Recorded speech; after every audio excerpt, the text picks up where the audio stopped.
Hello everyone, I am Prajakta. Welcome to my channel Tutorial Time by K.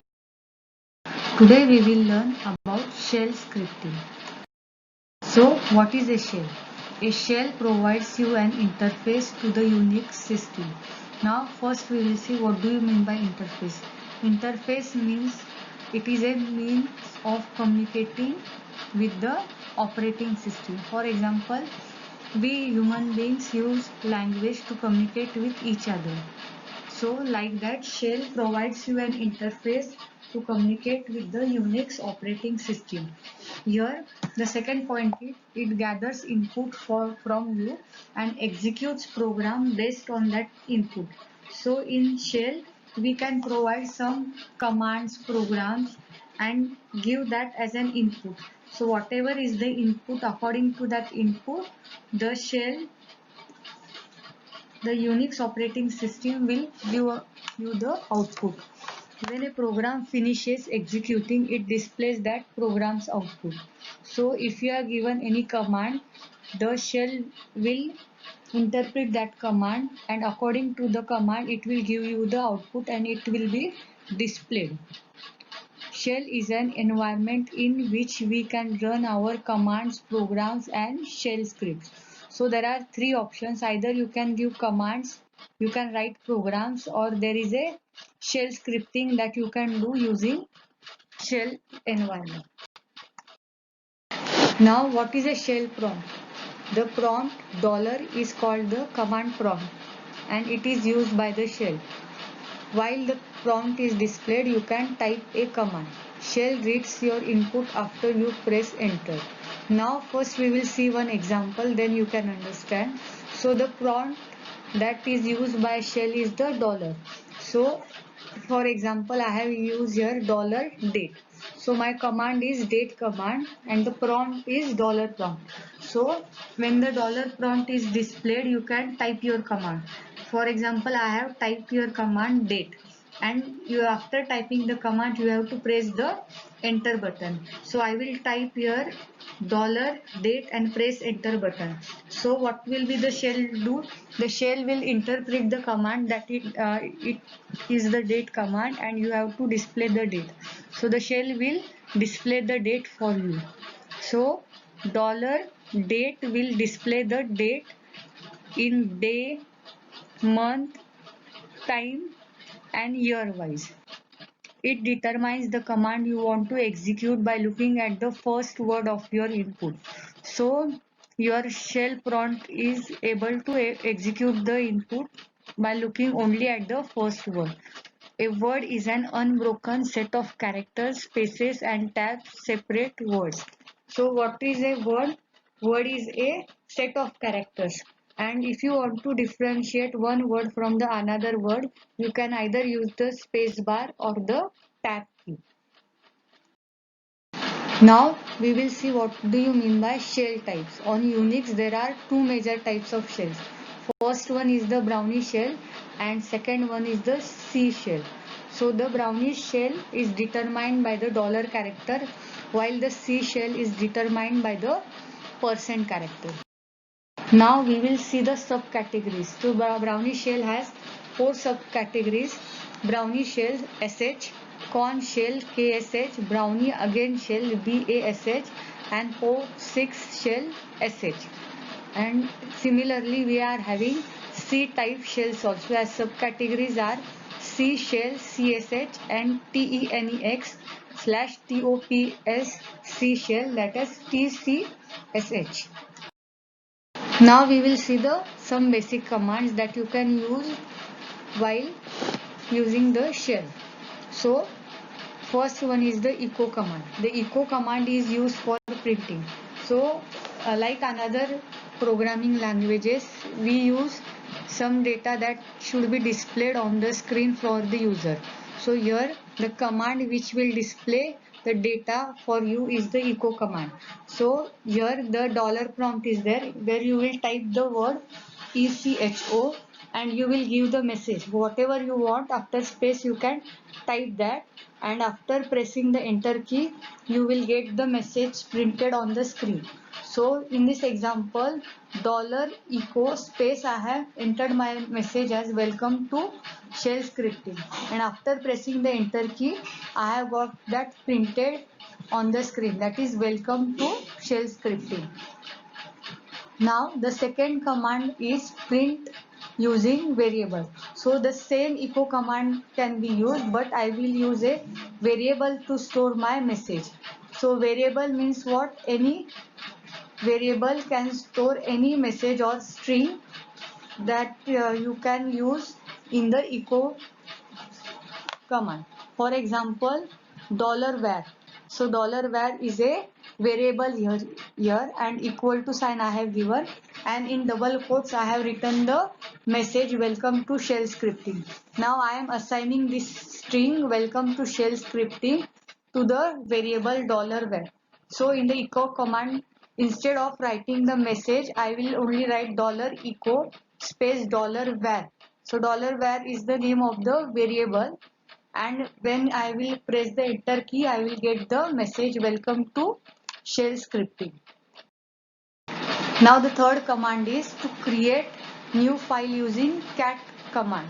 So if you want to create a new file, here you will use the cat command. Similarly, $prompt is there. Type the word cat space, there is greater than sign space p1. Now p1 is the new file name that will be created. So what is the thing? $cat greater than sign p1 and enter. When you will enter, you will not be exit, you will not come out of the prompt, but what you will do, you will type the data that you want to be stored in the p1 file. So I am writing here welcome to shell scripting, and on next line is learn more about shell scripting here. After finishing whatever you want to write in the p1 file, I will press the Ctrl plus D button simultaneously, keys that are on the keyboard, to return to the command prompt, that is the $prompt, and so whatever you have written will get saved in the new created file p1. To view the result, again you have to use the cat command. Now $cat space name of the new file, so name of the file was p1, so space p1, so it will display whatever was there that I have written in the file. So the output will be welcome to shell scripting, learn more about shell script here. Now the next command is cat command, but we will use that we have already seen in the last example, that is used to show the file contents. Now if you want to show or display any file contents, you will use the $cat space the name of the file. So name of the file once given will display whatever there is in the file. So here the file name is test, and test is having the data as welcome to shell scripting, learn more about shell script here. Now the syntax is to combine two files. If you want to combine two files, that can also be done using cat command. So the command is $cat space file1 space file2. Now here file1 and file2 are the names of two files that I want to combine, and then there is a greater than sign space new file name. Now this you have to give the third file name where you want to combine and store the data of file1 and file2. So combining two file also same command cat command, but cat command with three parameters: file1, file2, greater than sign, and then new file name. Now next command is grep command. It is used to search for a particular text within the file and generate the output for you related to the pattern being matched.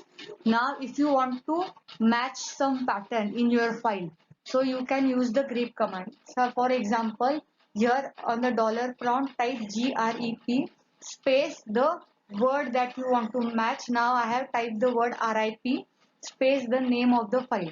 So name of the file is test. So here we are searching for the pattern RIP in the test file.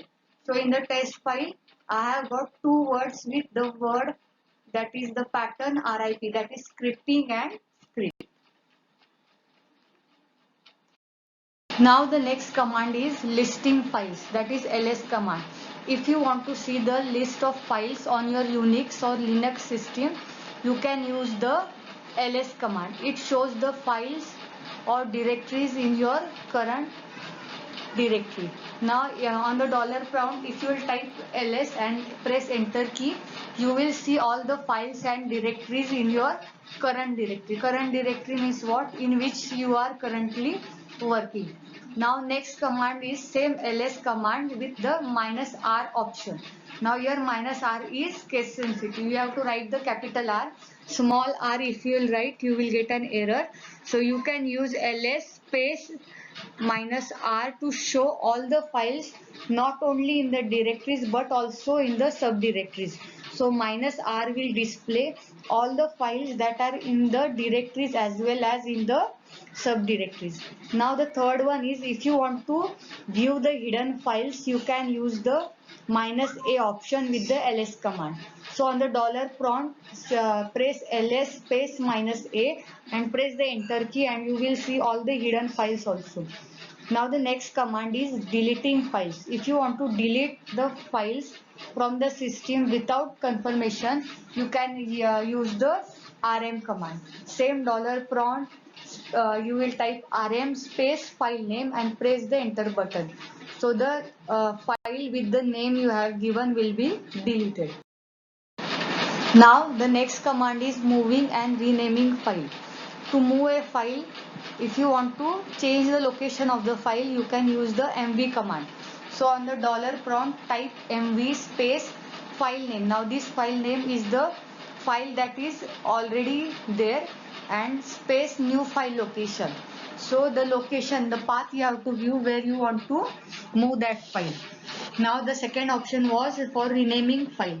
Same on the dollar prompt, mv command file name space new file name. Now you can rename the file mv, the original file, and the next parameter was the new file name. Now the command is creating directories. To make new directories, on the dollar prompt you can type mkdir space your directory name, and that directory will be created. Now if you want to remove the directory, the command will be dollar prompt rmdir, that is remove directory and the directory name. Now the next command is renaming directory. Same way, just like files, you will use mv space directory name and new directory name. So the last directory will be given as the new name that you have provided as the second parameter. Now the last command is man command. The man stands for manual, which is the reference book of Linux operating system. So this command will help you to find the popular software. So just type dollar and man command and press enter, and you will get the reference book or help. Now this was all about shell scripting. To provide suggestions and questions, please click on the following link. Please press the like button, and you can subscribe to the channel for more videos. Thank you.